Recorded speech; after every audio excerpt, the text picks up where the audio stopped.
Hello learners, कैसे हैं आप सब लोग। चलिए आपकी पीआईबी ज्ञान की क्लास शुरू करते हैं। सबसे पहले आरबीआई ग्रेड बी के लिए बिगनर टू बैंकर कोर्स 2026 के लिए लॉन्च हो चुका है बाय बैंकर्स यूनिवर्सिटी। आप इसे ज्वाइन कर सकते हैं। इस कोर्स में देखिए आपको बेसिक से लेके एडवांस तक की वीडियो क्लासेस अवेलेबल होती हैं और इन क्लासेस में आपके एक्स मैनेजर्स ही जिन्होंने खुद बैंक एग्ज़ाम्स और अन्य एग्ज़ाम्स क्लियर किए हुए हैं वही आपको पढ़ा रहे हैं। 1-on-1 पर्सनल गाइडेंस भी आपको मिलेगी बाय आशुतोष सर। आपका सिलेबस पूरा कवर किया जाएगा, स्टडी नोट्स दिए जाएंगे, प्रैक्टिस मटेरियल मिलेगा और डाउट क्लियरेंस सपोर्ट भी आपको कोर्स में मिलता है। इस कोर्स को लेने का लिंक आपके डिस्क्रिप्शन बॉक्स में गिवन है और पिन कमेंट में भी दिया हुआ है। इसके साथ साथ आपके 2 वर्जन्स हैं इस कोर्स के, स्टैंडर्ड और प्रो वर्जन। तो स्टैंडर्ड में आपको सब कुछ ऑनलाइन अवेलेबल रहेगा और प्रो वर्जन में आपको ऑनलाइन जो अवेलेबल है वो तो रहेगा जो स्टैंडर्ड में है, प्लस इसके साथ आपको फेज़ 2 की आरबीआई की बुक्स की हार्ड कॉपी भी घर पर डिलीवर होगी। और स्टैंडर्ड वर्जन आपका 55% ऑफ चल रहा है, उसमें 4899 का है। प्रो वर्जन में आपके 60% ऑफ चल रहा है, 8499 का है। तो बिल्कुल गंवाने वाली डील नहीं है। और इन वर्जन्स को, इन कोर्सेज़ को लेने का लिंक आपके डिस्क्रिप्शन बॉक्स और पिन कमेंट में गिवन है। चलिए क्लास आपकी स्टार्ट करते हैं। सबसे पहली न्यूज़ है IEPFA यानी कि आपका जो investor education and protection fund authority है, they have strengthen India's financial awareness ecosystem through investor focused outreach. देखिए क्या है, आजकल आपका सेशन चल रहा है पार्लियामेंट का, हम सारे जानते हैं विंटर सेशन आपका चल रहा है। तो उसमें क्या होता है, बहुत सारे देखिए जो MPs होते हैं ना, वो जो आपके मिनिस्टर्स होते हैं उनसे सवाल करते हैं तो वो उनको रिटर्न रिप्लाई देते हैं आपके पार्लियामेंट में। तो उसी में ये क्वेश्चंस हैं और इससे क्या होता है, देखो जब वो आंसर आपका आता है ना, एक फुल फ्लेज ना आपके लिए भी डिस्क्रिप्टिव आंसर बन जाता है, या फिर हो सकता है इसी में से कोई न्यूज़ उठाकर आपको आपके एग्ज़ाम्स में पूछ ले। तो इसलिए हमारे लिए बहुत अच्छा टाइम होता है जब ऐसी भी कोई भी फाइनेंस रिलेटेड न्यूज़ आपको आए या दिखे कि पार्लियामेंट में पूछी गई है, उसको ज़रूर स्टडी कीजिए। चलिए IEPFA के बारे में हम पहले देख लेते हैं।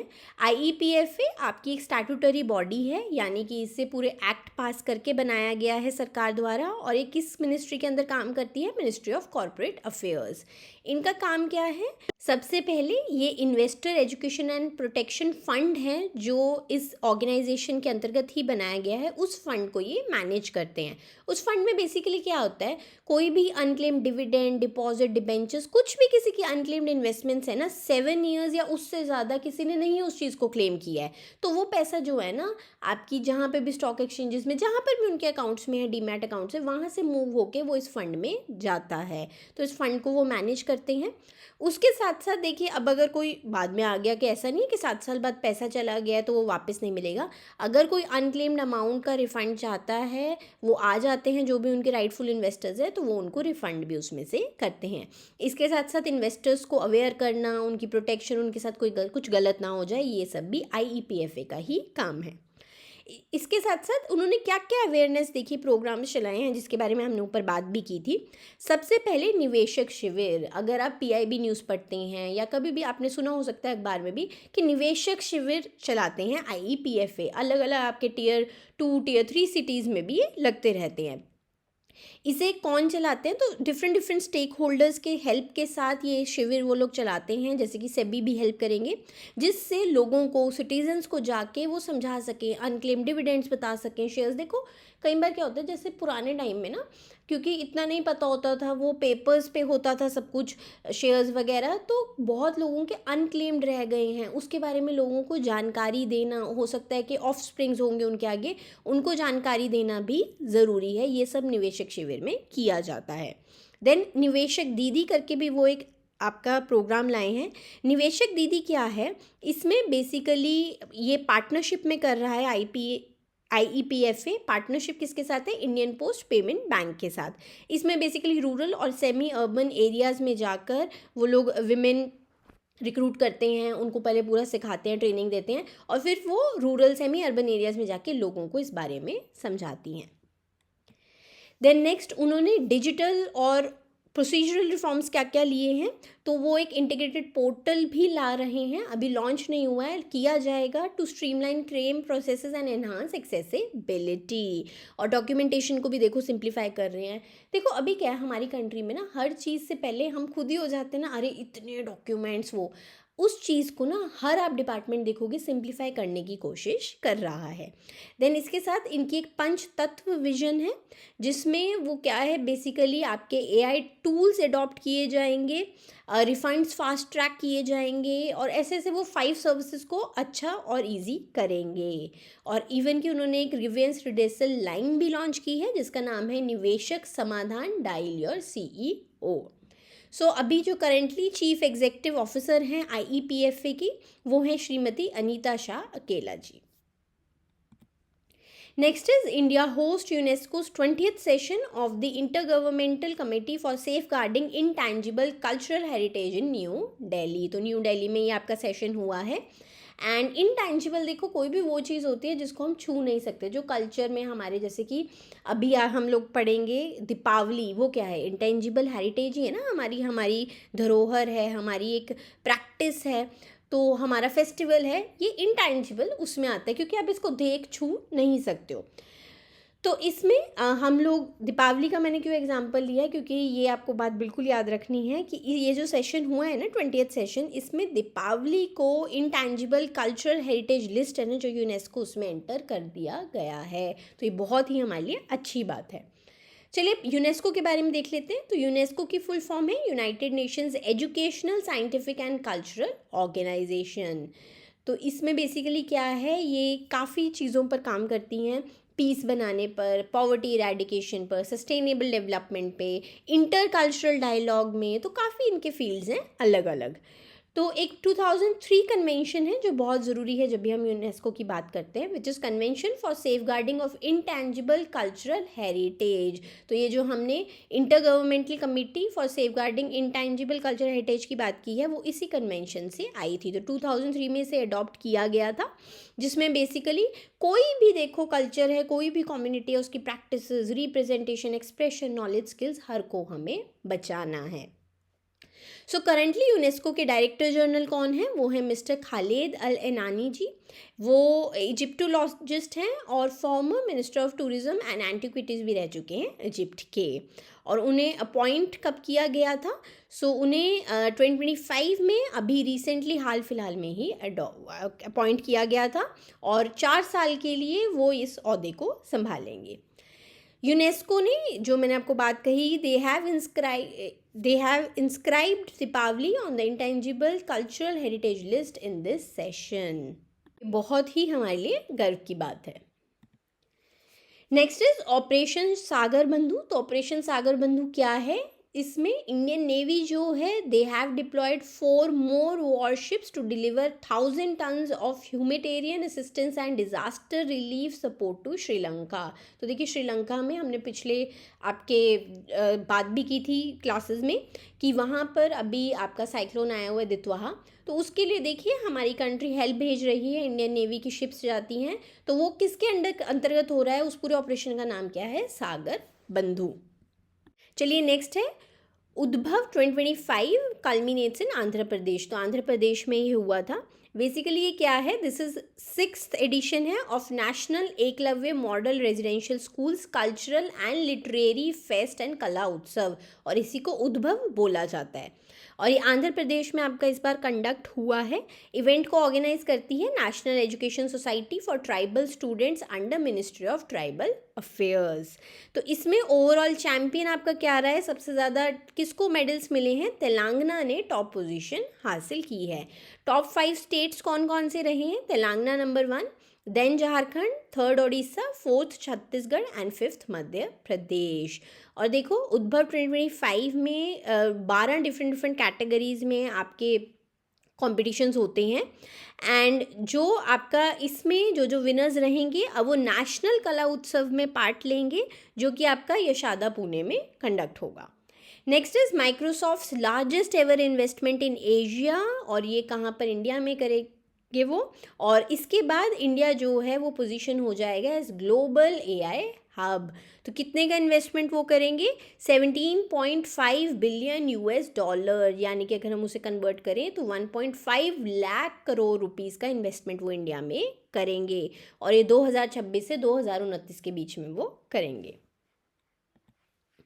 Next is UPI recognized as world's largest real-time payment system by IMF and accounts for 49% of global transactions. तो ये ना आपके अभी रिपोर्ट जारी की है इंटरनेशनल मॉनेटरी फंड ने, और उसमें वर्ल्ड का जो 49% रियल टाइम पेमेंट ट्रांजैक्शंस हो रही हैं ना, उसमें UPI नंबर देखो कितना बड़ा है।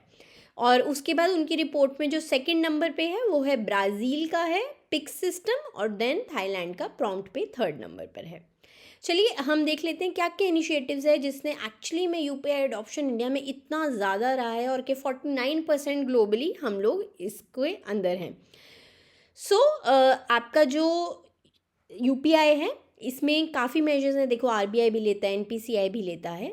सबसे पहले है payment infrastructure development fund, PIDF जिसे हम बोलते हैं। तो इसमें क्या है, इस फंड में बेसिकली सपोर्ट दिया जाता है बैंक्स को, फिनटेक फर्म्स जो आपकी होती हैं उनको, कि जिससे वो डिजिटल पेमेंट इंफ्रास्ट्रक्चर आगे पहुंचा सके Tier 3 से Tier 6 सिटीज़ में। देखो छोटी छोटी, मतलब मेन एम है कि छोटी से छोटी दुकानों में भी आपका POS टर्मिनल्स या फिर QR कोड्स लगे होने चाहिए।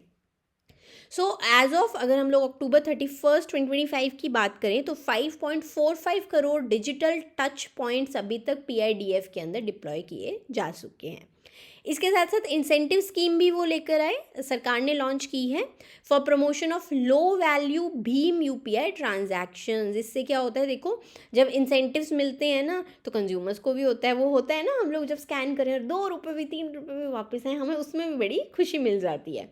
और ऐसे ही स्मॉल मर्चेंट्स को भी वो इंसेंटिव्स देते हैं।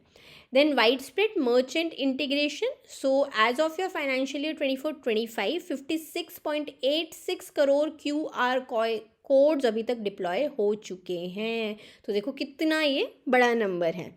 देन इकोसिस्टम जो भी है इसका, जैसे कि देखिए रुपए को भी जोड़ा गया है आपके UPI के साथ, और भी बहुत सारी आपके पब्लिक सर्विसेज में, ट्रांसपोर्ट में, ई-कॉमर्स, किसी भी आप डिपार्टमेंट में जाओ ना, कहीं पर भी जाओ, आप बोल सकते हो कि मुझे तो QR कोड स्कैन करके या ऑनलाइन पेमेंट करनी है। तो वो क्या है, इकोसिस्टम इंटीग्रेशन ही है। इसके साथ साथ इंटरऑपरेबिलिटी, कि ऑब्वियसली आप किसी भी कहीं पर भी किसी भी ये नहीं है कि मुझे एक ही ऐप से स्कैन करना है, किसी भी ऐप में कोई भी QR कोड स्कैन करके आप पेमेंट कर सकते हो। Zero MDR merchant discount rate जिसे हम बोलते हैं। तो देखो क्या होता है, जो मर्चेंट्स हैं ना जिन पे POS मशीन्स होती हैं, जहाँ पे भी हम लोग स्कैनिंग कर रहे हैं अपने कार्ड की, तो फिर उनको ना एक रेट पे करना पड़ता था बैंक्स को पर ट्रांजैक्शन, तो वो उसी को हम मर्चेंट डिस्काउंट रेट कहते हैं। तो वो अब बिल्कुल ज़ीरो कर दिया है कि आपको कुछ भी पे नहीं करना है। तो पहले वरना क्या होता था, देखो मर्चेंट्स कहेगा कैश में तो मुझे पूरा पैसा मिल रहा है, मैं ऑनलाइन ले रहा हूँ तो मुझे तुम्हें रेट देने पे करना पड़ रहा है, वो तो गलत हो जाता था ना, तो उससे ना वो कतराते थे। इसके लिए MDR भी आपका ज़ीरो किया गया है। ऐसे ही बहुत सारे उन्होंने स्टेप्स लिए हैं जिससे UPI आपका एडॉप्शन ज़्यादा रहा है। Next is government and RBI have taken several measures to strengthen digital lending ecosystem. तो चलिए अब हम इस पे भी बात कर लेते हैं, ये भी आपके पार्लियामेंट में ही सवाल पूछा गया था। तो सबसे पहले RBI ने अब क्या क्या स्टेप्स लिए हैं। RBI का रेगुलेटरी फ्रेमवर्क है, RBI ने ना डिजिटल लेंडिंग डायरेक्शंस दी हैं 2025 में, May 8 को ये लॉन्च हुई थी। इन डायरेक्शंस में उन्होंने क्या कहा है कि जो भी रेगुलेटेड एंटिटीज़ हैं RBI द्वारा, जैसे कि आपके बैंक्स हो गए, NBFC, जिन पर भी RBI उनको रेगुलेटरी बॉडी है, उनको उन्होंने कहा है कि आपको हम कुछ प्रोविजंस दे रहे हैं, और ये आपको अपने डिजिटल लैंडिंग, कोई भी आप डिजिटल लैंडिंग जैसे भी कर रहे हैं, आपका कोई सॉफ्टवेयर है, आपकी कोई अलग से आपने एंटिटी खोली है, आपका कोई ऐप है, जिसके भी थ्रू आप कर रहे हैं, वो आपको ये प्रोविजंस उसमें इंक्लूड करने हैं। प्रोविजंस क्या क्या हैं, एग्जाम्पल के तौर पे रिकवरी और डेटा प्रिवेसी से रिलेटेड हैं, कि ऑब्वियसली आपका जो है डेटा बिल्कुल इधर उधर नहीं होना चाहिए, कि चोरी नहीं होनी चाहिए डेटा की। देन आपने बिल्कुल कॉन्सेंट लेके करना है, कि क्या आपने डेटा कलेक्ट करने के लिए कॉन्सेंट लिया है आप डिजिटल, अगर कोई मानिए ऐप आप किसी बैंक की यूज़ कर रहे हो और वो आपसे डेटा आपका मांगती है या फिर आपकी कोई भी आपका डेटा अकाउंट से उठाती है, तो आपके कंसेंट के साथ ही होना चाहिए और आप अपना कंसेंट कभी भी रिवोक कर सकते हो। देन कस्टमर ग्रीवेंस रिड्रेसल, उन्होंने कहा है कि मैकेनिज्म भी स्ट्रेंथन करो to ensure quicker resolution of complaints. Then fund flow, so जितने भी लोन डिस्पर्सल्स हैं वो डायरेक्टली बोरोवर के बैंक अकाउंट में जाने चाहिए और जो भी आप प्रीपेमेंट कर रहे हो वो भी आपने बोरोवर के अकाउंट से ही करनी है। आपको कोई भी मिडिल पार्टी या कुछ भी ऐसे मिडिल पर्सन्स नहीं लाने, डायरेक्टली अकाउंट से अकाउंट का ही काम होगा। इसके साथ साथ में लोन्स जब भी, अगर कोई भी आप में से बैंक में है ना, तो उनको पता होगा लोन्स जब भी डिस्पर्स होते हैं ना, एक की फैक्ट स्टेटमेंट बनाई जाती है बोरोवर की। उसमें बेसिकली उनके सारे इंपॉर्टेंट इन्फॉर्मेशन, उनकी नाम, एज, पता, उसके बाद कहाँ वो काम करते हैं, जो भी इंपॉर्टेंट फैक्ट्स हैं उनके सारे, वो सब कुछ उस स्टेटमेंट में होते हैं। ये भी मैंडेटरी है कि आरबीआई ने कहा है ये आपने लेनी है बिफोर एग्जीक्यूशन ऑफ लोन, जिससे आप बिल्कुल उसमें आप क्लियरली उनकी इन्फो भी लेंगे, उनको सारे टर्म्स भी लोन के बताएंगे, आपको उनको annual percentage rate, fees, charges, वो भी सब उसकी फैक्ट स्टेटमेंट में बताने हैं। तो समझ आ गया, मतलब कि उनके भी उसमें फैक्ट्स रहेंगे और आपके भी सारे लोन के क्या परसेंटेज है, कितनी अमाउंट दे रहे हो लोन का, उन्हें कितनी इंस्टॉलमेंट्स में देना है आपको पूरा, ताकि ना उनको पता रहे कि क्या क्या फैक्ट्स हैं, क्या क्या है, और बाद में उन्हें ये ना लगे कि नहीं मेरे साथ तो गलत हो गया, यहाँ पे तो कोई हिडन चार्जेस थे। इस सब के लिए की फैक्ट स्टेटमेंट बनाई गई है। Then curbing unauthorised loan apps, उसके लिए भी उन्होंने बहुत स्टेप्स लिए हैं, जैसे कि एक DLA digital landing apps directory बनाई गई है। ये एक पब्लिक डायरेक्टरी है जो आरबीआई की वेबसाइट पर अवेलेबल है और इसमें क्या है, इसमें जो भी ऑथोराइज्ड है ना बाय आरबीआई, वो सारी एंटिटीज़ या ऐप्स का नाम लिखा गया है। तो आप अगर मानो किसी भी ऐप से लेते हो ना, तो आप पहले आरबीआई की डायरेक्टरी में जाके चेक कर लो कि एक्चुअली में वो ऐप ऑथोराइज्ड है, कहीं फेक तो नहीं है। देन ब्लॉकिंग अनऑथोराइज्ड ऐप्स, तो जो ministry of electronics and information technology जो है, उनको ये पावर दी गई है under section 69A of IT act 2000 कि वो किसी भी अनऑथोराइज्ड डिजिटल लोन ऐप को ब्लॉक कर सकते हैं और उसके लिए वो उनको पूरा प्रोसेस फॉलो करना है जिससे किसी के साथ भी कोई गलती ना हो। Then ministry of home affairs का भी एक I4C है, which is your Indian cyber crime coordination centre, जो मिनिस्ट्री ऑफ होम अफेयर्स के अंतर्गत काम करता है। उन्होंने भी बहुत सारी आपकी चीज़ें लॉन्च की हैं, जैसे कि national cyber crime reporting portal, अगर किसी के साथ कुछ गलत हो जाता है आप इस पोर्टल पर जा सकते हैं। एक हेल्पलाइन नंबर भी है जो कि 1930 है। बिल्कुल आप देखिए, खुद भी इस नंबर को जानिए और अपने आसपास के लोगों को भी बताइए। ये न्यूज़ ना सिर्फ एग्ज़ाम के लिए नहीं है, आपको ज़िंदगी जीने के लिए भी ये न्यूज़ कहीं ना कहीं हेल्पफुल होती हैं। देन इसके साथ साथ जो भी मेजर इंटरनेट इंटरमीडियरीज हैं, उनके साथ भी सरकार टाइम टू टाइम अगर उन्हें लगता है कि कुछ गलत है, उन्हें कह देती है कि नहीं आप इसे हटाइए इन ऐप्स को। देन पब्लिक अवेयरनेस और ग्रीवेंस प्लेटफॉर्म भी बनाए गए हैं, लोगों को भी आगे देखिए एजुकेट करना तो बहुत ज़रूरी है। जैसे कि आपका सचेत पोर्टल बनाया गया है, जहाँ पर जो भी सिटीजन्स हैं जिनको कुछ भी दिक्कत है वो कंप्लेंट्स लॉन्च कर सकते हैं against entities illegally collecting money through the public facing सचेत पोर्टल। देन अवेयरनेस कैंपेन्स चलाए जा रहे हैं, लोगों को SMS, रेडियो कैंपेन, पब्लिसिटी और आप इंस्टाग्राम, कोई भी ऐप्स हो गए, सबके थ्रू उनको अवेयरनेस की जा रही है। देन एक बात प्रोग्राम है which is your electronic banking awareness and training programme, जो आरबीआई कंडक्ट करती है इसी फील्ड में। Next is the government has taken many steps to provide financial support and technology and trade support to MSMEs। तो ये भी पूछा गया था, ये भी देखिए बहुत हॉट टॉपिक है आपके लिए। आपको हो सकता है, अगर मैं SBI IBPS की भी बात करूँ, इससे कई बार आपको इंग्लिश के जो आपका डिस्क्रिप्टिव एग्ज़ाम होता है उसमें क्वेश्चंस आ सकते हैं। तो इसलिए ना ये चीज़ें ये मत समझा करो कि नहीं मुझे ये काम का नहीं है, किसी ना किसी न्यूज़ से कुछ ना कुछ काम का निकल ही आता है। देन इसमें आपके क्या क्या स्टेप्स उन्होंने लिए हैं, सबसे पहले फाइनेंशियल सपोर्ट इनिशिएटिव्स हम देख लेते हैं। सो इसके लिए emergency credit line guarantee scheme है एक, अंडर विच आपका पूरा जो आउटले है 5 लाख करोड़ रुपीस की ये स्कीम रखी गई है। इसमें MSMEs को क्रेडिट दिया जाता है ड्यूरिंग इकोनॉमिक डिस्ट्रेस, और ये जो स्कीम है आपकी बहुत क्रूशियल थी आपके MSMEs जो NPA में यानी कि आपके नॉन परफॉर्मिंग एसेट क्लासीफाई हो सकते थे, उनको इस स्कीम से बहुत हेल्प मिल रहा है और इसकी वजह से 14.6 लाख MSME अकाउंट्स NPA में स्लिप नहीं हुए हैं। सोचो, ये भी डूबते NPA में स्लिप होते और NPA भी बढ़ता, हमारी कंट्री का कितनी दिक्कत होती। देन आपका CGTMSE, इसके बारे में तो देखो हम बहुत बात करते ही रहते हैं। ये आपका फंड है जिसमें से कोई भी MSME जब लोन लेती है तो गारंटी दी जाती है इस फंड के थ्रू बैंक्स को, जिससे बैंक्स ना ये ना करें कि वो MSME को लोन देने नहीं चाहेंगी कि कोलेटरल ही नहीं है, हम कहाँ से दे दें, ये चुका पाएंगे। तो वो है ना उनकी एक कि वो ना हिचके लोन देने से, उसके लिए फ़ंड बनाया गया था। और जो सीलिंग है ना इसकी, ये पहले 5 करोड़ तक की होती थी कि मैक्सिमम गारंटी उतने की देंगे, ये भी बढ़ा के इन्होंने 10 करोड़ की कर दी है सरकार ने। Then self reliant India fund, तो ये फंड जो है इसमें 50,000 करोड़ रुपीज़ के साथ ये सेटअप किया गया था। सो इसके अंतर्गत MSMEs को इक्विटी फंडिंग दी जाती है एंड जिसमें 10,000 करोड़ गवर्नमेंट ऑफ इंडिया का है और 40,000 करोड़ प्राइवेट इक्विटी या वेंचर कैपिटल फंड्स ने लगाया है। एकदम स्टार्टअप फंडिंग की ही कॉन्सेप्ट है। देन PM विश्वकर्मा स्कीम है जिसमें 3 लाख रुपए तक के लोन दिए जाते हैं with interest subvention of 8% to artisans and crafts people of 18 traditional trades. इसके साथ आपका ट्रेड सिस्टम है, trade receivable and discounting system. देखो ये ऑलमोस्ट सब ना हम लोगों ने फाइनेंस की क्लासेस में या ESA की क्लासेस में आपने कवर किया हुआ है। ये सिर्फ आपके लिए एक रिपीट टेलीकास्ट ही है एक तरह से कि आपका रिफ्रेश हो रहा है माइंड। सो ट्रेड सिस्टम है जहाँ पर आप अपने बिल्स डिस्काउंट कर सकते हो। ये बिल्कुल हम लोगों ने डीप में कॉन्सेप्ट किया हुआ है, तो मैं अब नहीं समझाऊंगी बिल डिस्काउंटिंग क्या होता है। देन और अगर किसी को नहीं समझ आता है, यानी आपने बिगनर टू बैंकर कोर्स नहीं ज्वाइन किया है, आप बिल्कुल उसे ज्वाइन कीजिए। Then prime minister employment generation programme, और उसके साथ साथ आपकी और रेगुलेटरी रिलीफ्स दी जाती हैं।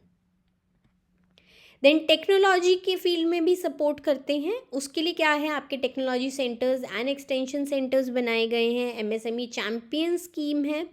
सो इस स्कीम में बेसिकली MSME सारे आपके एक तरह से कंपटीशन किया जाता है, उसमें उनको प्राइजेस दिए जाते हैं कि कौन से MSMEs हैं जिन्होंने एनवायरनमेंट के लिए काम किया है, वेस्टेज रिड्यूस किया है और बेटर की हैं प्रोसेसेस। MSME इनोवेशन स्कीम भी है जिसके बेसिकली 3 कंपोनेंट्स हैं आपके। इंक्यूबेशन, यानी कि जिसमें आपके नर्चर किए जाते हैं MSMEs, उनको कहा इनोवेटिव आइडियाज़ लाने के लिए उनको प्रोत्साहित किया जाता है। देन डिज़ाइन स्टेज, जिसमें सपोर्ट दिया जाता है प्रोफेशनल डिज़ाइन प्रोजेक्ट्स के लिए।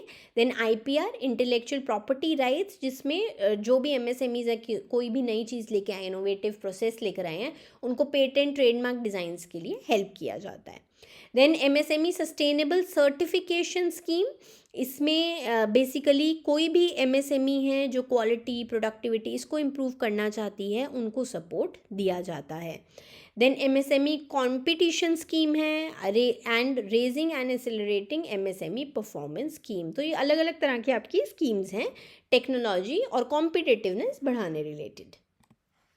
Finally trade and export support related schemes भी हैं, जैसे कि एक्सपोर्ट प्रमोशन मिशन है इंडिया का। इसमें आपकी 2 सब स्कीम्स आती हैं। निर्यात प्रोत्साहन, यानी कि आपके इसमें बेसिकली वो सब चीज़ें आ गई जिससे आप ट्रेड फाइनेंस उनको बेटर देते हो कि वो और ज़्यादा अच्छा प्रोड्यूस कर सकें, उनके पास पैसे की कमी नहीं आए। और कैसे दोगे, इंटरेस्ट सबवेंशन दोगे, इंटरेस्ट कम लगाओगे, एक्सपोर्ट फैक्टरिंग प्रोवाइड करोगे। फैक्टरिंग याद है ना क्या होता है, बिल डिस्काउंटिंग की तो होती है फैक्टरिंग भी। देन निर्यात दिशा, जिसमें नॉन फाइनेंशियल सपोर्ट दिया जाता है कि आपके एक्सपोर्ट की क्वालिटी अच्छी, ऐसा तो नहीं है कि रिजेक्ट होकर वापस आ जाएगी, कंप्लायंस असिस्टेंस दी जाती है, ये सब कुछ आता है। Then credit guarantee scheme for exporters, CGSC हम जिसे बोलते हैं, 100% क्रेडिट गारंटी कवरेज दी जाती है for additional credit facilities up to 20,000 crore rupees to eligible MSME exporters. Then international cooperation scheme है, इसमें बेसिकली फाइनेंशियल असिस्टेंस दी जाती है on a reimbursement basis to facilitate MSMEs participation in international exhibition fairs. क्योंकि देखो जब इंटरनेशनली जाएंगे ना तो लोग उनका देखेंगे, उनके प्रोडक्ट को पसंद करेंगे, उन्हें ऑर्डर्स मिलेंगे। देन एक्सपोर्ट फैसिलिटेशन सेंटर्स भी बनाए गए हैं जो MSMEs को जो भी एक्सपोर्ट रिलेटेड काम है उसमें मदद करते हैं। District as export hubs and E-कॉमर्स एक्सपोर्ट हब्स, तो हर डिस्ट्रिक्ट्स में भी ऐसे हब्स बनाए जा रहे हैं। एंड पब्लिक प्रोक्योरमेंट पॉलिसी, यानी कि आपके जो सेंट्रल मिनिस्ट्रीज डिपार्टमेंट्स हैं वो भी एमएसएमई से मिनिमम 25% प्रोक्योर करेंगे ही करेंगे। चलिए नेक्स्ट है ह्यूमन राइट्स डे। तो ये हर साल दिसंबर 10 को मनाया जाता है। ये आपका दिन बेसिकली 1948 से शुरू हुआ था, जब आपकी यूनाइटेड नेशन जनरल असेंबली ने universal declaration of human rights को अडॉप्ट किया था। ये एक बेसिकली डॉक्यूमेंट है जिसमें आपके जो भी एक, क्योंकि आप जैसे पैदा होते हो ना, तो एज अ ह्यूमन आपके कुछ फंडामेंटल ह्यूमन राइट्स होते हैं और वही इस डॉक्यूमेंट में लिखे गए हैं। सो थीम क्या है 2025 के लिए? Human rights are everyday essentials. चलिए अगला क्या है? Ministry of labour and employment science MOU with Microsoft. तो माइक्रोसॉफ्ट का पहले हमने देखा कि वो इन्वेस्टमेंट करेंगे इंडिया में, एशिया की लार्जेस्ट, और उसके साथ साथ उन्होंने मिनिस्ट्री ऑफ लेबर के साथ एमओयू साइन किया है जिसमें वो 15,000 एम्प्लॉयर्स और पार्टनर्स को इनकरेज करेंगे from its extensive international network to onboard ministry's national career service platform. Then next is India's men junior hockey team won bronze medal at FIH Hockey Men's Junior World Cup 2025. So देखिए बहुत अच्छा साल जा रहा है अगर मैं sports की बात करूं। और ये जो वर्ल्ड कप हुआ था इसे को होस्ट किया था चेन्नई और मदुरई ने। देखो जगहें भी ना पता होना चाहिए, कई बार आपको एग्जाम में पूछ लेते हैं। सो इंडिया को ब्रॉन्ज मेडल मिला है, उन्होंने यानी कि वो 3rd प्लेस पर आए हैं, और उन्होंने किसको डिफीट किया था? अर्जेंटीना को। और ये फर्स्ट एवर ब्रॉन्ज मेडल है हमारा FIH junior world cup men's में। इससे पहले हम जो कोई भी टूर्नामेंट पहले जीते हैं वो है 2001 या 2016 में। देन गोल्ड मेडल किसको मिला है? जर्मनी को। उन्होंने स्पेन को फाइनल में हराया था, तो जर्मनी गोल्ड मेडल में रहा यानी फर्स्ट प्लेस पर। स्पेन को सिल्वर मेडल मिला यानी वो सेकंड प्लेस पर रहे। Next is 2025 year and review for department of commerce. तो यहाँ पे भी अब आपको बहुत डेटा मिलेगा। इन सबसे पहले एक्सपोर्ट परफॉर्मेंस के बारे में उन्होंने क्या कहा है? तो हम लोग 24-25 की बात कर रहे हैं आपके financial year. All time high total exports रहे हैं। तो टोटल एक्सपोर्ट्स यानी कि इसमें मर्केंटाइज और सर्विसेज दोनों आपके इंक्लूडेड हैं, गुड्स एंड सर्विसेज। तो ये आपका ऑल टाइम हाई रहा है। ऑब्वियसली देखो बढ़ना ही चाहिए, नीचे आ रहा है तो वो बहुत हमारे लिए गलत बात हो जाएगी। हम लोगों ने फिजिकल ईयर 24-25 में 825.25 बिलियन US डॉलर के टोटल एक्सपोर्ट्स किए हैं। देखो आपको ना ये फिगर पता होनी चाहिए, थोड़ा आइडिया होना चाहिए कि इंडिया के टोटल एक्सपोर्ट्स क्या हैं फिजिकल ईयर में। आपको चाहे एक आइडिया ही रख लो कि 800 के करीब है। ये ग्रोथ रही है फ्रॉम उससे प्रीवियस फिजिकल ईयर से 6.05% का ग्रोथ देखा गया है। और यहीं अगर हम लोग 25-26 के फर्स्ट हाफ की बात करें तो ये भी highest ever first half export performance रही है हमारी। हम अप्रैल टू सितंबर की बात कर रहे हैं जो आपका अभी पीछे चल गया है। इसमें हमने 418.91 बिलियन US डॉलर की करी है बिजनेस, और ये उस जो लास्ट ईयर का टाइम पीरियड था सेम उससे 5.86% का ग्रोथ देखा गया है। देखो इंडिया के ना ऑलमोस्ट अगर तुम लगाओगे ना, अगर मैं एक्सपोर्ट्स की बात करूँ GDP ग्रोथ की, इसी 5 से 6% के बीच में ही सब कुछ घूमता है। एक ना दिमाग में ना आइडिया रखा करो, एग्जैक्ट फिगर्स तो किसी को भी नहीं याद रहती हैं। देन सर्विसेज सेक्टर, ये तो देखो हम हर बार न्यूज़ में देखते हैं, सर्विसेज सेक्टर ही आपका सबसे बड़ा ग्रोथ इंजन है। और सर्विस सेक्टर में हम लोग आपका एक्चुअली पॉजिटिव भी रहते हैं, हमारा एक्सपोर्ट ज़्यादा रहता है देन इम्पोर्ट्स, तो इसमें डेफिसिट नहीं होता है। आपका जो सर्विस सेक्टर है उसमें 24-25 में 13.63% की ग्रोथ देखी गई है, और वो कितना रहा था? 387.54 US डॉलर। और मर्केंडाइज एरियाज़ में सबसे बड़े ग्रोथ ड्राइवर्स आपके क्या क्या रहे हैं? सबसे पहले ग्रोथ देखा गया है, ये फर्स्ट हाफ की बात कर रहे हैं हम 25-26 की, इलेक्ट्रॉनिक गुड्स में सबसे ज़्यादा ग्रोथ देखी गई है, then engineering goods and drugs and pharmaceuticals. Then export promotion mission के बारे में भी उन्होंने बात की कि उसमें क्या है, आपका ये मिशन लॉन्च किया गया था और इसका आउटले कितना है? 25,060 करोड़ रुपीज़, और ये 25-26 से लेके 2030-31 पीरियड तक लॉन्च किया गया है ये मिशन। जो ये मिशन है इसमें बेसिकली देखो पहले ना स्कीम्स बहुत फ्रेगमेंटेड थी, अलग अलग चल रही थी, उसको ना कहीं एक ही इंटीग्रेटेड स्कीम बनाई गई है जिसको अब पूरा डिजिटली रन किया जाएगा। और ये जो मिशन है ये कंसोलिडेट करता है एक्सपोर्ट सपोर्ट स्कीम्स को, जैसे कि इंटरेस्ट इक्वलाइजेशन स्कीम थी, मार्केट एक्सेस इनिशिएटिव, कुछ भी था उसको कंसोलिडेट करके एक बनाया गया है। देन मार्केट एक्सेस या फिर ट्रेड डिप्लोमेसी की अगर हम बात करें, यानी कि इसमें क्या है, मार्केट एक्सेस क्या है कि इंटरनेशनली भी हम लोग मार्केट्स में कितना एक्सेस पा रहे हैं। अब वो कैसे आएगा, जब हम लोग FTA साइन करेंगे, यानी कि आपके फ्री ट्रेड एग्रीमेंट्स, तो वो भी हमें पता है, हमने बहुत मेजर साइन किए हैं। सबसे पहले इंडिया EFTA आपका टेपा साइन हुआ है, यानी कि trade and economic partnership agreement, और EFTA आपका यूरोपियन फ्री ट्रेड एसोसिएशन। ये 4 आपके स्टेट्स हैं यूरोप के, आइसलैंड, लिechtenstein, नॉर्वे एंड स्विट्ज़रलैंड, इनके साथ साइन किया गया है। इसके बारे में डिटेल में हम लोग पहली क्लासेस में बात कर चुके हैं, यहाँ सिर्फ मैं आपको एक आइडिया दूंगी। ये मार्च 2024 में साइन किया गया था। सो अब इसमें और एडिशंस की गई हैं। एंड देन इंडिया UK के बीच में भी सेटा साइन हुआ है, comprehensive economic and trade agreement, तो वो भी हमारे लिए मार्केट एक्सेस बहुत ओपन हो गया है। देन इसके साथ साथ डिजिटल ट्रेड इकोसिस्टम्स, जैसे कि आपका ट्रेड कनेक्ट प्लेटफॉर्म लॉन्च किया गया था सितंबर 2024 में, और इसमें 62 लाख प्लेटफॉर्म विजिट्स अभी तक हो चुकी हैं। एंड इसके साथ साथ आपका remission of duties and taxes on exported product scheme भी लॉन्च की गई थी, ये आपकी चल रही है, और इसे एक्सटेंड कर दिया गया था मार्च 31 2026 तक, जिससे जितने भी एलिजिबल एक्सपोर्ट कैटेगरीज हैं उनको दिए जा सके remission in duties and taxes. देखो उससे क्या होता है, सस्ते एक्सपोर्ट आपका सस्ता हो जाएगा, दूसरी कंट्री में जब जाएगा वो कॉम्पिटिटिव रहेगा। Then digital and compliance reforms भी लाई गई हैं, ये तो देखो मोस्टली हर डिपार्टमेंट में लाई जा रही है, जिससे ना पहले क्या होता था, इतनी सारी चीज़ें फाइल करो, लोग भी मतलब पेपर फाइलिंग करें कि काम करें, तो उसको आपका सिंप्लीफाई किया जा रहा है। देन अब हम ईयर एंड रिव्यू देखेंगे department for promotion of industry and internal trade का। सो PLI स्कीम्स देखिए सबसे ज़्यादा इनकी कारगर रही हैं, और हम लोग सुनते भी रहते हैं हर सेक्टर की PLI स्कीम।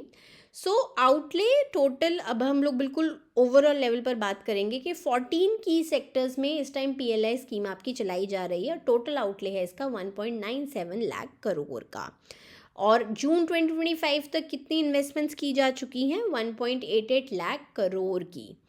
एंड इसमें आपका एक्सपोर्ट्स को भी प्रमोट किया जा रहा है। सो इंक्रीमेंटल आपकी जो सेल्स हुई है थ्रू दिस PLI स्कीम के, बड़ी कितनी है sales, that is 17 lakh crore, और एक्सपोर्ट्स कितने बड़े हैं, 7.5 लाख करोड़।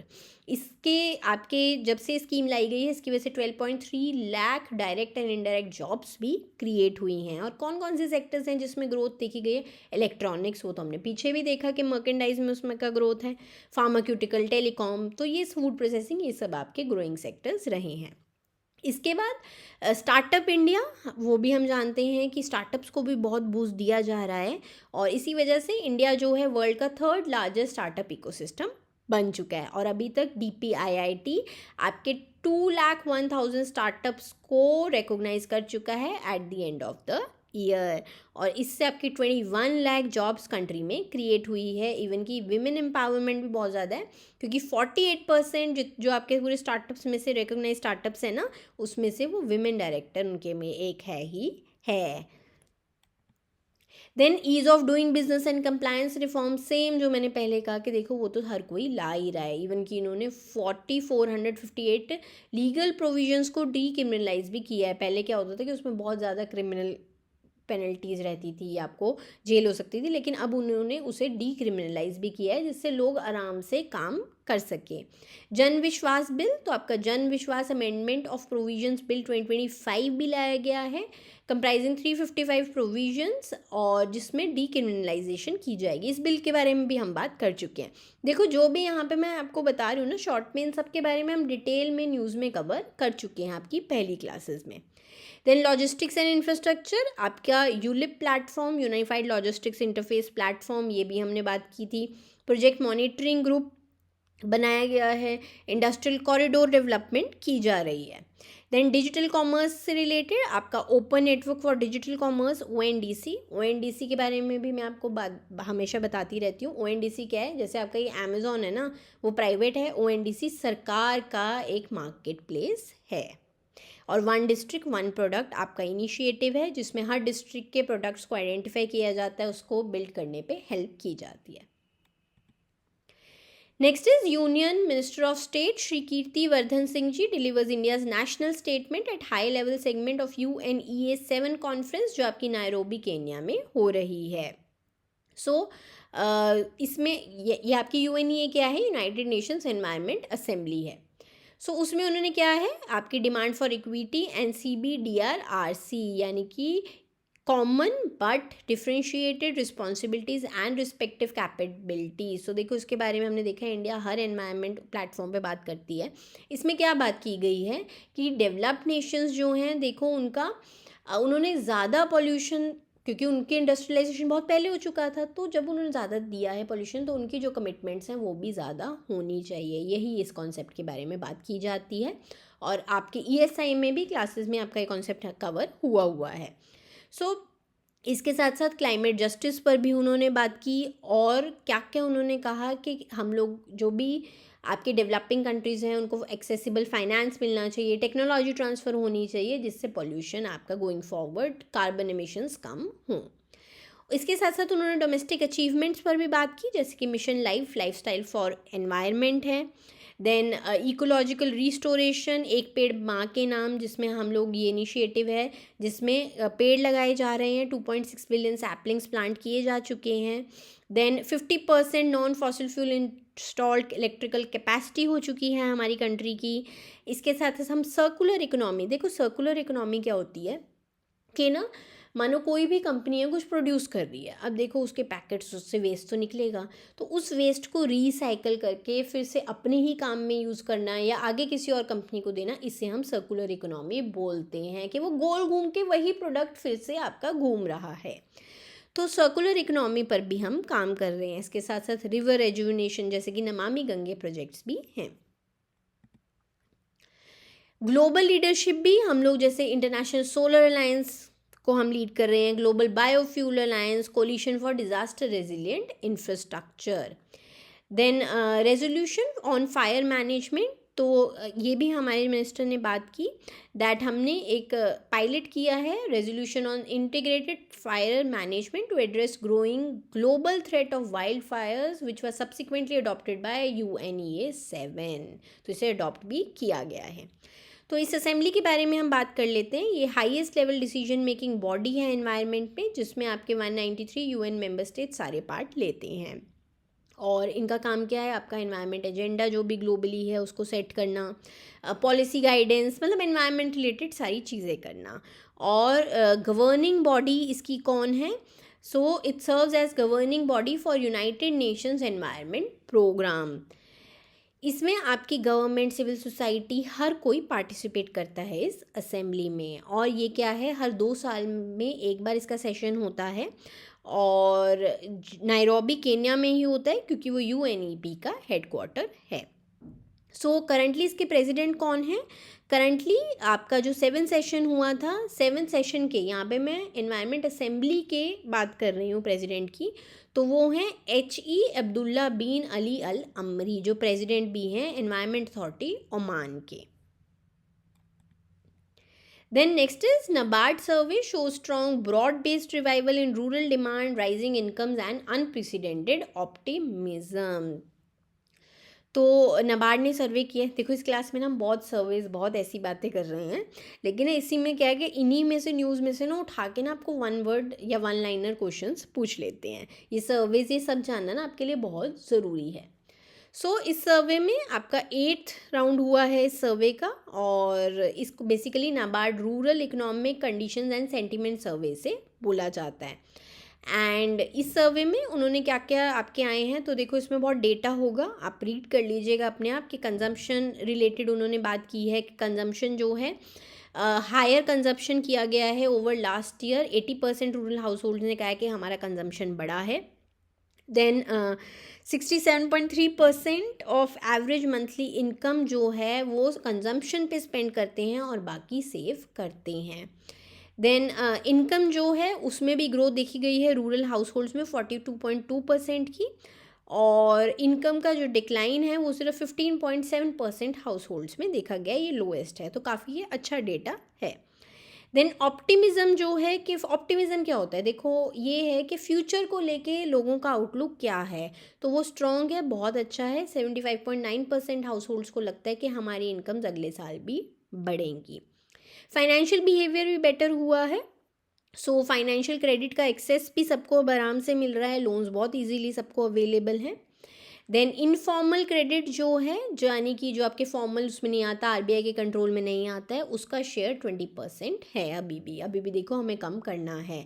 कैपिटल इन्वेस्टमेंट में भी राइज देखा गया है आपके रूरल एरियाज़ में, 29.3% कैपिटल इन्वेस्टमेंट की है पिछले साल। सो सितंबर 24 से नवंबर 25 तक की ये बात हो रही है, तो इस टाइम पीरियड में। देन इम्प्रूव्ड रीपेमेंट कंडीशंस भी रही हैं, यानी कि लोन रीपेमेंट जो है वो अच्छे से हो रहा है। देन इन्फ्लेशन और गवर्नमेंट सपोर्ट रिलेटेड क्या आया है कि इन्फ्लेशन की जो परसेप्शन है वो ड्रॉप हुई है। पहले 4% लगता था, लेकिन अब सबको क्या लगता है, जो भी आपके रूरल एरियाज़ में है, कि वो 3.77% उनकी परसेप्शन है। पॉजिटिव प्राइस आउटलुक है एंड वेलफेयर ट्रांसफर्स जो भी हैं वो सपोर्ट भी मिल रहा है timely.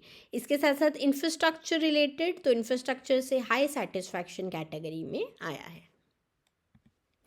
Next is the Atal Innovation Mission. Niti Aayog and HUL partner to accelerate transition to circular economy. वही अभी मैंने जो circular economy आपको समझाया था, for fostering innovation in sustainable waste management and resource efficiency. Next department of post and BSE आपका Bombay stock exchange है, they sign landmark MOU to expand mutual fund access across India. Then ministry of MSME signs MOU with Amazon to strengthen market access for PM Vishwakarma artisans. National energy conservation day, तो ये आपका हर साल दिसंबर 14 को मनाया जाता है। 1991 से इस दिन को मनाया जाता है और इसको basically bureau of energy efficiency सारा देखता है, इस दिन को मनाने के लिए वो रिस्पॉन्सिबल है under union ministry of power. Next, cabinet approve scheme of conduct of census of India 2027, तो उन्होंने ये अप्रूव कर दी है। ये आपका 16th इंडियन सेंसस रहेगा, इंडिपेंडेंस के बाद 8th रहेगा। ऑल ओवर अगर हम आज तक के सारे सेंसस की बात करें तो उसमें ये 16th है। देखो होना तो ये पहले था, लेकिन आपके कोविड की वजह से ये डिले होते होते अब फाइनली पास हुआ है। फाइनेंशियल आउटले कितना दिया गया है इसको, इसके लिए 11,718.2 करोड़ रुपीज़ एलोकेट हुए हैं और 30 लाख फील्ड फंक्शनरीज बेसिकली ये सारे डेटा को कलेक्ट करेंगे। इसकी फेज़ टाइमलाइंस रहेंगी, तो फेज़ 1 में house listing and housing census होगा, अप्रैल टू सितंबर 2026 के पीरियड में ये कंडक्ट होगा।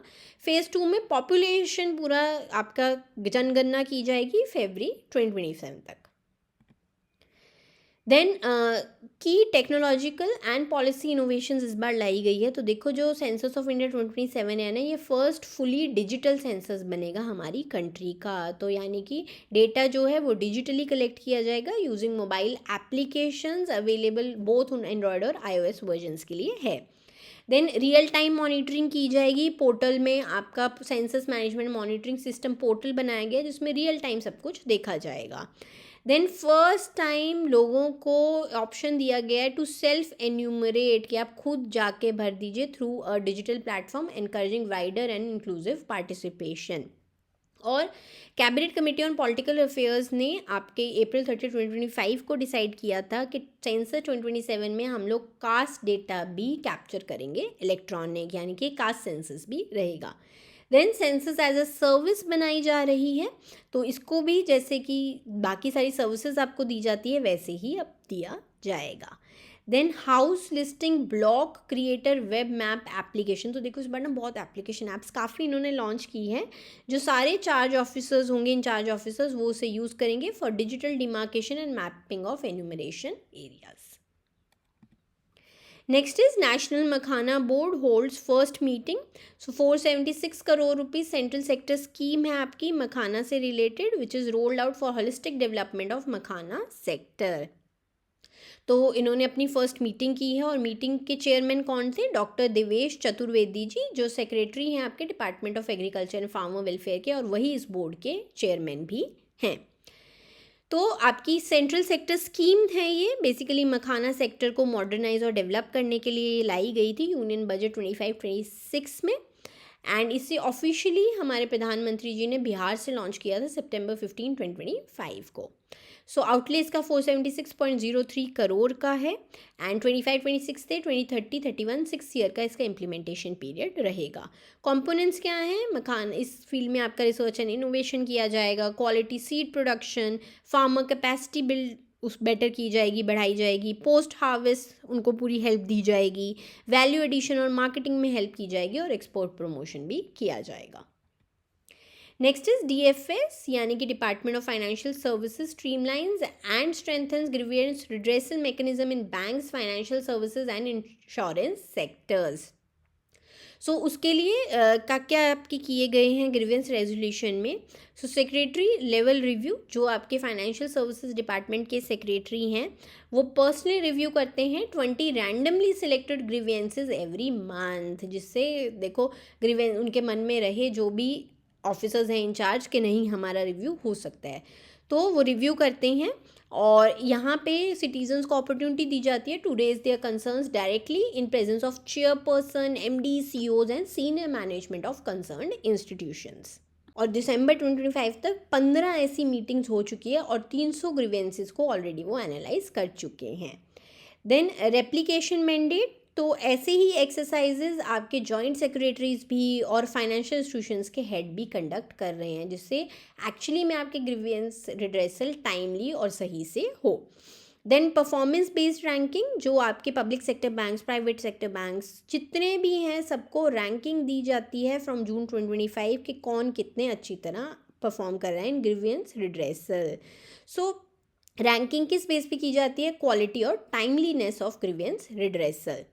इससे इम्पैक्ट क्या आ रहा है कि आपकी परफॉर्मेंस देखी जा रही है कि इस सेक्टर में इम्प्रूव्ड है, और प्राइवेट सेक्टर इंश्योरेंस जो हैं उनकी ranking it is currently in the pipeline to insure sector wide accountability. अभी वो इंटीग्रेट नहीं हुए, बट विद टाइम उन्हें भी इंटीग्रेट कर दिया जाएगा।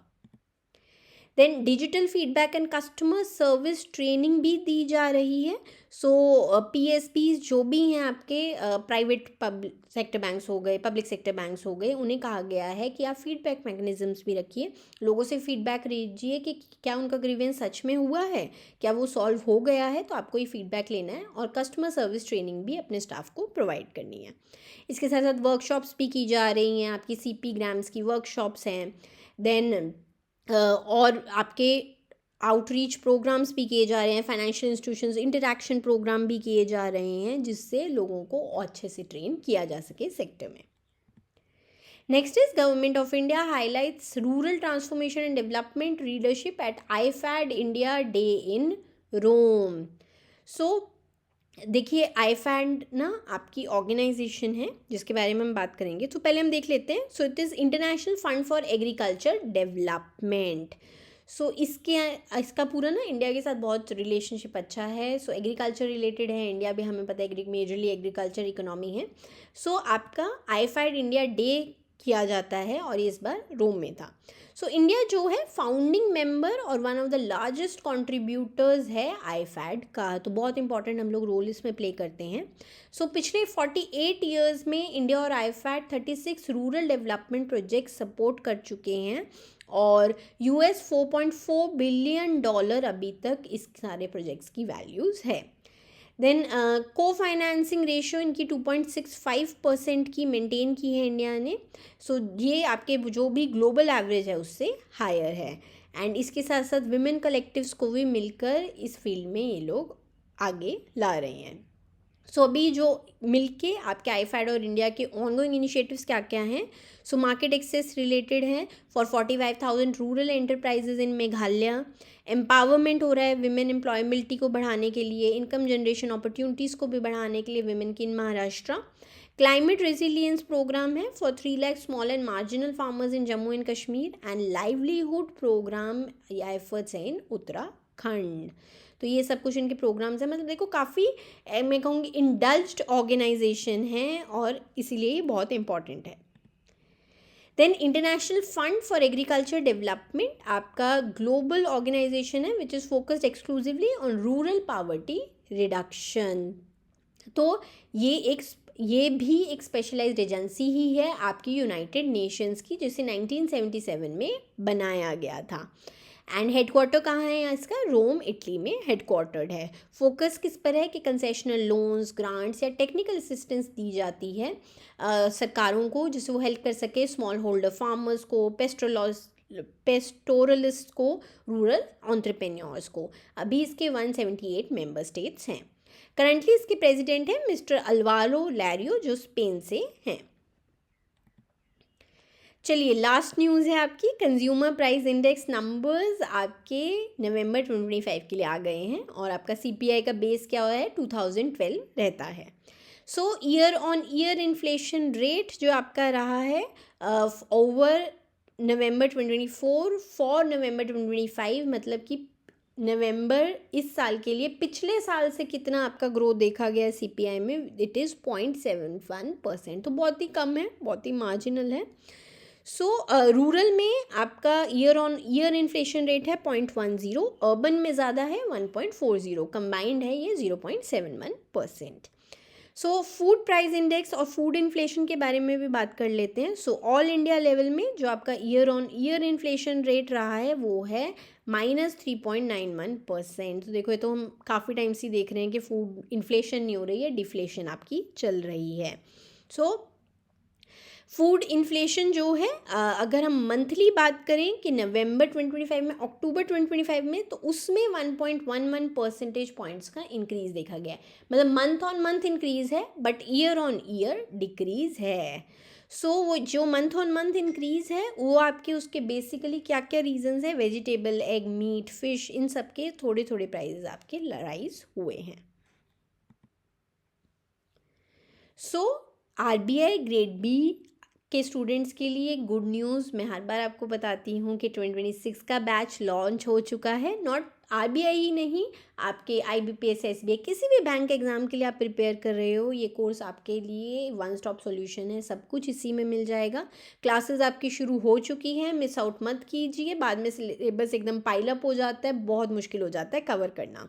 सो इसमें आपको basic to advance video classes मिलेगी, 1-on-1 पर्सनल गाइडेंस मिलेगी, सारा सिलेबस कवर होगा, study notes, practice material, doubt clearance support भी मिलता है। और आपके जो मेंटर्स हैं उन्होंने खुद बैंक एग्ज़ाम्स क्लियर किए हुए हैं, वो एक्स बैंक मैनेजर्स रह चुके हैं। सो इस कोर्स को लेने का लिंक आपके डिस्क्रिप्शन बॉक्स में गिवन है और पिंड कमेंट में भी दिया हुआ है। और 2 वर्जन्स आपके रहते हैं, स्टैंडर्ड एंड प्रो। स्टैंडर्ड आपका टोटली ऑनलाइन वर्जन है, प्रो आपका ऑनलाइन वर्जन प्लस आपको RBI की फेज़ 2 की बुक्स होम डिलीवरी मिलती हैं। आपका स्टैंडर्ड का आफ्टर 55% ऑफ 4899 रेट है, प्रो का 60% ऑफ के बाद 8499 आपका प्राइस है। तो और अगर आपको कोई भी डाउट है इन कोर्सेज से रिलेटेड, आपको कुछ भी जानकारी और चाहिए, तो आपके स्क्रीन पर व्हाट्सएप नंबर प्रोवाइडेड है, इस पर मैसेज कीजिए और आपको पूरी जानकारी दे दी जाएगी। चलिए मैं आपसे अगली क्लास में मिलती हूँ।